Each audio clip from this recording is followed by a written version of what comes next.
السلام علیکم ورحمۃ اللہ وبرکاتہ۔ ناظرین، مشہور صوفی بزرگ حضرت سیدنا شیخ ابو محمد مصلح الدین سعدی شیرازی علیہ رحمۃ اللہ الکافی بہت بڑے شاعر اور ادیب تھے۔ آپ کی ولادت ایران کے شہر شیراز میں 589 ہجری کو ہوئی۔ سعدی کہنے کی وجہ سعدی آپ کا تخلص ہے۔ آپ کے والد عبداللہ بادشاہ سعد زنگی کے ملازم تھے۔ والد کے انتقال کے بعد سعد زنگی نے آپ رحمۃ اللہ علیہ کی پرورش اور تعلیم و تربیت کا ذمہ لیا۔ بادشاہ کے نام کی نسبت سے آپ نے اپنا تخلص سعدی تجویز کیا۔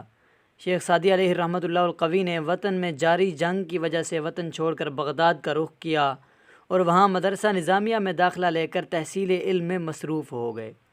تقریباً 30 سال کی عمر تک علم حاصل کرتے رہے۔ آپ فرماتے ہیں کہ بچپن سے ہی مجھے عبادت و ریاضت کا بڑا شوق تھا اور میں تہجد کی نماز اور تلاوت قرآن کا بڑا حریص تھا۔ آپ رحمۃ اللہ علیہ نے حضرت سیدنا شیخ شہاب الدین عمر سہروردی علیہ رحمۃ اللہ القوی سے بیعت تھے۔ راہ سلوک کی منازل انہی ہی کے رہنمائی میں طے کیں۔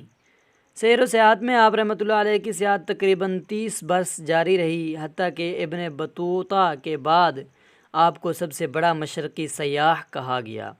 آپ رحمۃ اللہ علیہ نے جن ممالک کا سفر فرمایا ان میں شام، فلسطین، مصر، افریقہ اور ہندوستان بھی شامل ہیں۔ آپ رحمۃ اللہ علیہ کی تصانیف میں گلستان اور بوستان مشہور ہیں۔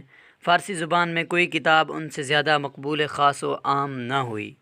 ناظرین، ہماری اس ویڈیو کے بارے میں ایک کومنٹ ضرور دیجیے گا۔